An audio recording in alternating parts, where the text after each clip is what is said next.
You pressed on a thumbnail looking for some knowledge about a full moon. The full moon that's happening on December 7th in Gemini.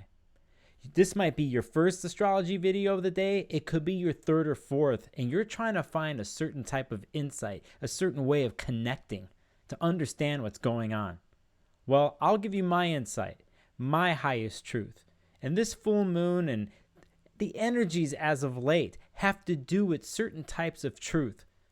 Well, first off, what is real and what is not? What is true to you and what is true to others? What is just not true? What is illusionary and delusional? And this full moon touches on it all. So I'll pull up the chart. Stick with me. I'll tell you my opinion. Nick Sparkles of Gold, aka Nicolas Polimenakos, or you could turn that the other way around. And I'll tell you what my version of the chart is and what I think. Here we go. So I was going to do this video differently, and I'm still going to do things differently, but I needed to push this one out because I already did a podcast on this, and I wanted to make sure I just gave you some quick pointers.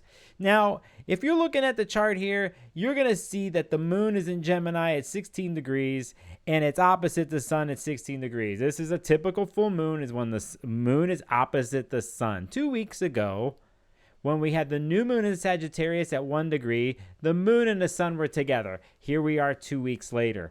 Now, like, okay, so this has to do with Gemini stuff, which is talk, and mind processing, and the duality, and it being a mutable sign. And Sagittarius is a mutable sign, and it's dealing with a type of duality too, but it's also dealing with not just the mind process, but what is done with the mind with that process is the philosophical feeling, the philosophical thought, the debate, other people's truths, higher truths, seeking out those truths. That's some basic Sagittarius kind of philosophical way of looking at that. You're also going to hear stuff like foreign travel and expansion and all these words. But to keep it really simple, this full moon really has to do with communication.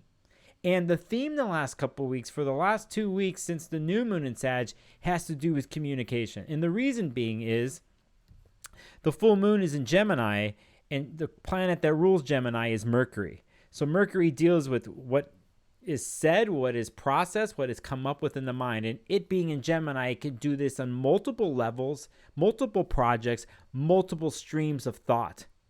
Okay? For the last couple of weeks, Mercury's been in the sign of Sagittarius. And so it's been a major player in the expansion of thought and the speaking of one's higher truth, or the seeking of that. And a lot of times this can get into the prophet realm of things, where people are like saying, this is the truth. Okay? So just that's how I'm starting off this video. But the most important thing you should know is that the moon here you see is actually together with another planet. And that planet is Mars. And Mars has been in Gemini since the end of August. It's currently going backwards into retrograde. It's in the middle of the retrograde cycle. It's going to stop going retrograde in January, and it'll eventually leave Gemini in March. So we got 7 months of Mars in Gemini. Mars in Gemini is also ruled by Mercury. So we're always going to go look to Mercury in the chart to see what it's doing and how it's functioning. And we do know that Mercury, for the most part, has been in Sagittarius since the new moon. It is been opposite Mars, clashing. It's actually also been, it's squares to the other mutable planets, Neptune and Jupiter. And Venus has been in Sagittarius, which has been opposite Mars. Last week, we could say here at the end of November, there was Venus opposite Mars. So you have a clash of Mars-Venus relationships. And then Mercury's there too, wanting to speak their truth in Sagittarius opposite Mars. So this is the pregame of this full moon. We've known for the last 2 weeks, there's been a lot of conversations going on between people and couples and relationships, and in general, of speaking one's truth in almost in a religious type of way, saying this is the truth. And not only that, you have Neptune in Pisces, another mutable sign of duality, throwing its illusion and fog the last couple of weeks on the Sagittarius planets. And so you don't know what's real or what's not, or things become delusional or fantasy-like. And so we could think something is the truth and we can feel that it is, but it doesn't necessarily mean that way. As a matter of fact, you see a lot of lies and deception with stuff like this. So this particular moment now, after the 2 weeks after the new moon, you have Mars and the moon together in Gemini, directly opposite the sun here in Sagittarius. And we have another point in the story where these conversations have been going on of what's true and what's not true. This is my truth. What's yours? If you even been listening to someone else's truth, and that's the key part. Let's remember other parts of communication, dealing with communication, is actually listening. So I don't actually see a lot of listening going on in the charts for the last 2 weeks. I see a lot of this conflict. Now, sometimes you need to have conflict to get through so people are heard. So that is one thing that's kind of been happening. But with Mars and Gemini here with the moon, this Mars and moon together, there's almost an overload. There is an overload going on in people's minds, or in the Gemini part of your chart and in the Sagittarius part of your chart. They're both together opposite. An overload of thought, an overload of ideas, too many thoughts, too many ideas, too much streaming going through the head, too much flipping and swiping and scrolling going on. But it's been happening in relating. Now, Sagittarius wants to move and have its space to do its thing and speak its truth and have its freedom to do that and push the boundaries, which is great because that needs to happen sometimes. But Mercury and Sagittarius a lot of times will go too far on what it has to say, a little too much. A little too much so-called truth, right? And if it has an illusionary planet like Neptune and Jupiter, and on it throwing more of like this high idealism, it can get lost. And Mars being in Gemini here is going to like push against this. So Mars is going to want to have its own thoughts, its own say. So you can see now the clash of the word of the truth. This is my take on it, right? Listen, in the end, we're going to go look to where Mercury is here because this is important. Mercury, if we go look in this chart, it just entered Capricorn the day before on December 6th. And you want to be thankful for something like this, actually. You want Mercury to be in a grounded earth sign like Capricorn to ground everything I just said, everything in the last 2 weeks. And by the way, a lot of the last 2 weeks, when it first started on the new moon, felt hope and optimism of this Sagittarius new moon that happened. It was ruled by Jupiter in Pisces, and we needed some of that because of the eclipse season that we just went through, the intensity. And we had a little bit of openness, a little bit whatever, but then it's a little too boundaryless, a little too preachy. So at this moment, this full moon with Mars and the sun, this is caustic vibes, and Mars likes to sever and cut and get its way if possible. It's going retrograde, so it's not going to work the way it really wants to. So there's confusion going on here too, and it's not so straightforward. The energy behind it and what people will try to do in their Gemini parts of their chart will try to be straightforward, but it doesn't necessarily end up that way. What you need to do, in my opinion, is to go where Mercury is in the chart and it's in Capricorn, a grounded earth sign that's practical and straight to the point. A lot better in my mind for this full moon than a Mercury and Sagittarius would be. So all you Sagittariuses who have Mercury, you're probably going to get on my case. You could put up something in the comments. We can have a healthy debate because actually this chart is about healthy debating. Hopefully it turns into that way, or we could clash. I'll keep it on the healthy trip, but you have to like this Mercury and Capricorn right here. You want the groundedness. You want the straightforwardness in thought. You want the one thought, the one sentence, the one clarifying, crystallized paragraph instead of the long-winded, drawn-out, fantasy, delusional words that we've had for the last week and we have definitely going on in this full moon.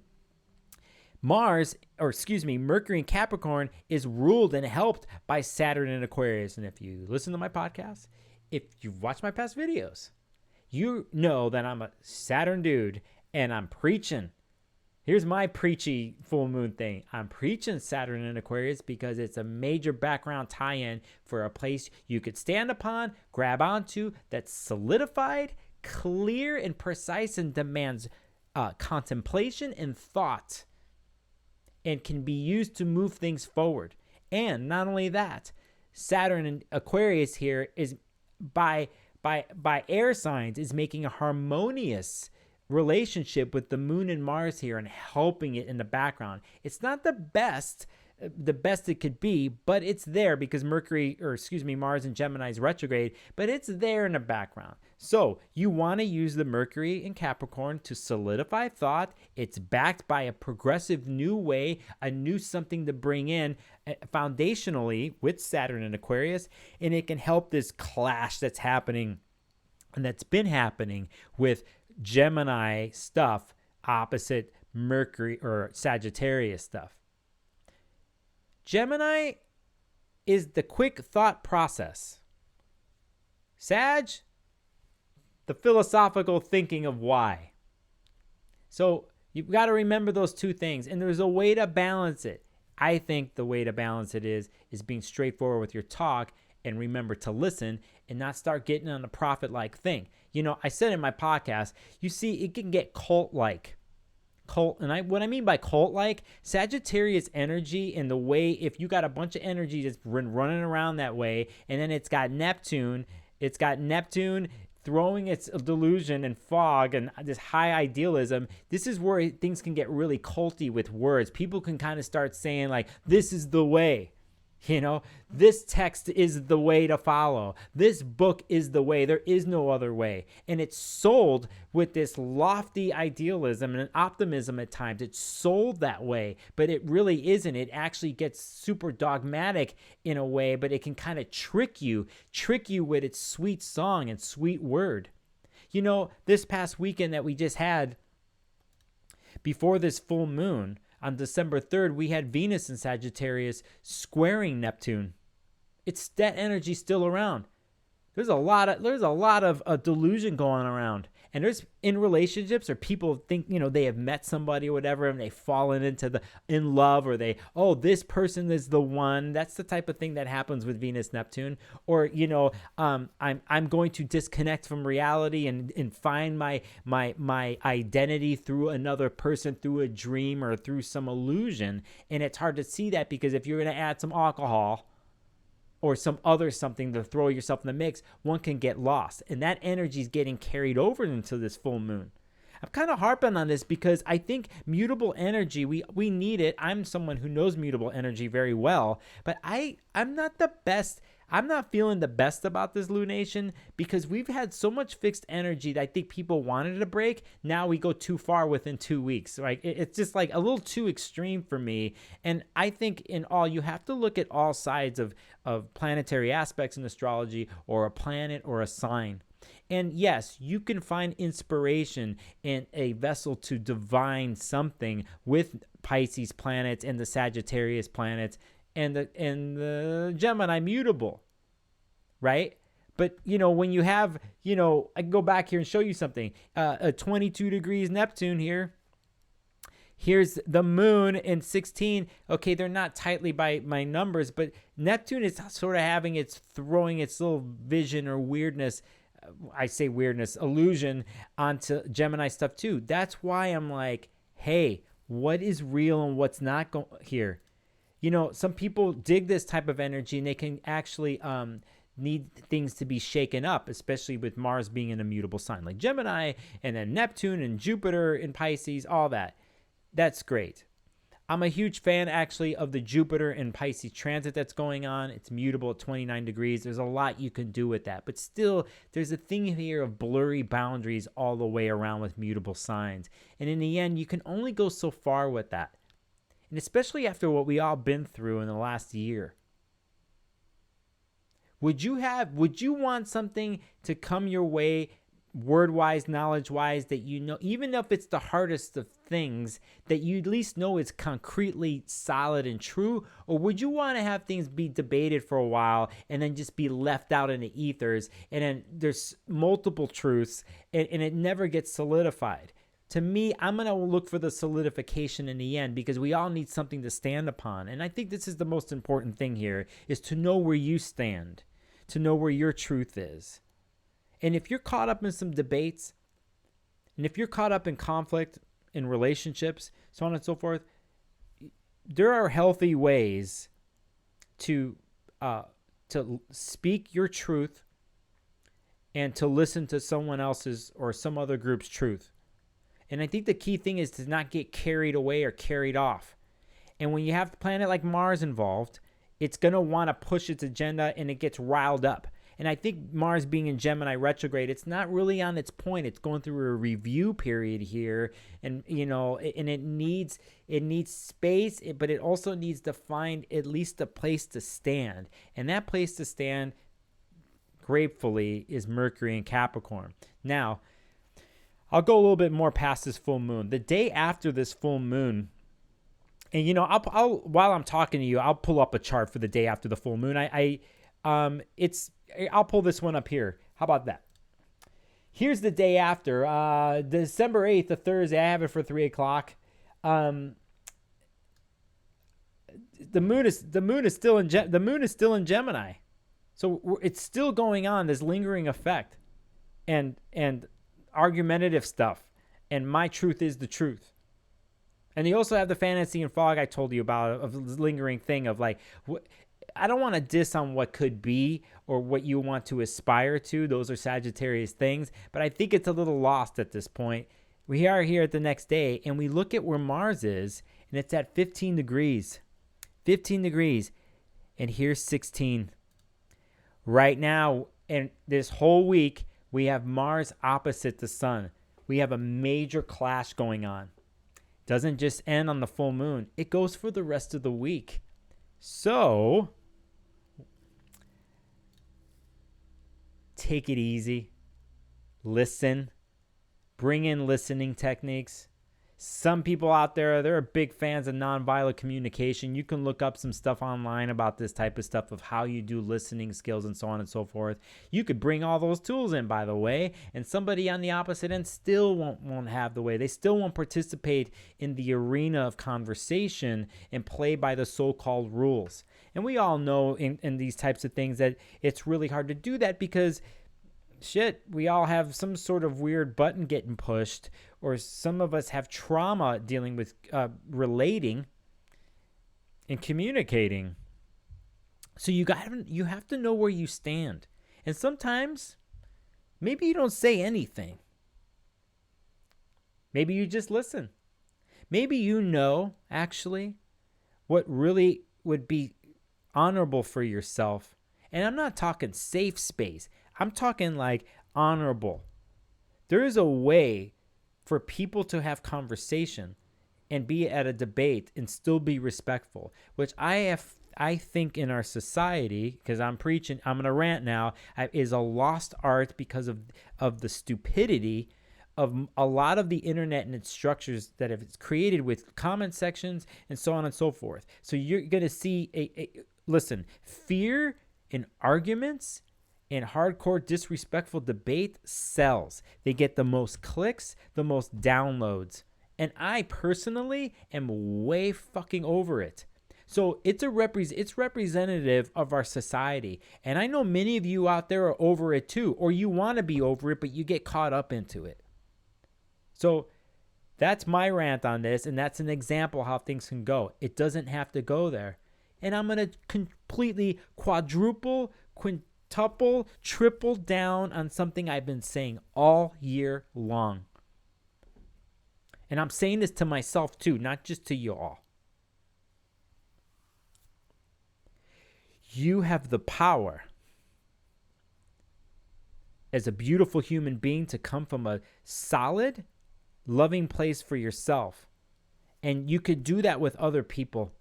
And if these other people don't get it, if they're pulling some bullshit, they don't have the tools, you can understand and go along with why they would react a certain way, or they don't know how to, or they've never been shown how to. But you can only go so far with that. And everyone has to take care of their own stuff. So if you're looking for a simple place to go and a simple place to be, is you go back to your own self, you go back to your own mind and your own thought processes, and you get it together.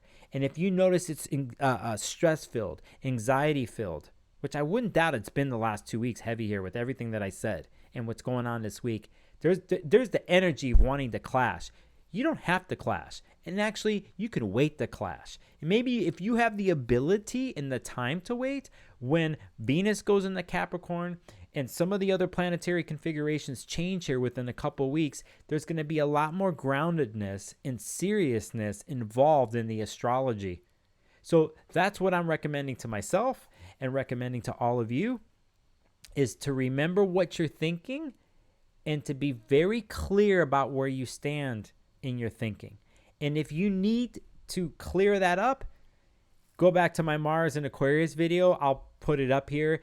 I talk about, Mars and Gemini video that I did, retrograde, and I talk about what happens with the mind. But the coolest thing about that video that I did, that's not my most proudest video, to be honest. I want to do another one. But the coolest thing about that video is the comment section. And you watchers out there, you did me an amazing thing. And that's what community is all about, okay? There was no preaching on the comment section. I talked about breathing techniques at the end of that Mars and Gemini video, and since this full moon is dealing with Mars and Gemini in such a huge way, that comment section had to do with all types of breathing techniques that each one of you use. So I'm recommending that you go back to that video that I'll put up here, go read the comment section, and go YouTube that shit and bring in stuff that can clear your mind. I just took that deep breath. Listen, I love you guys hanging in there. I got a live stream coming up. You like what I do, you like what I hear, hit the subscribe button. sparklesofgold.com. I got a podcast. Follow me on Instagram. I'm leaving Twitter. I can give a shit about that platform anymore. I'm on Mastodon too. I'm on a couple other things. Take the pen or what you type on and write something to yourself. And in 2 weeks, when we get close to the new moon, that thing that you wrote to yourself, you read it as your mantra, okay? And that is your truth and yours alone, and you get to have that. I'll see you on the next video, my friends.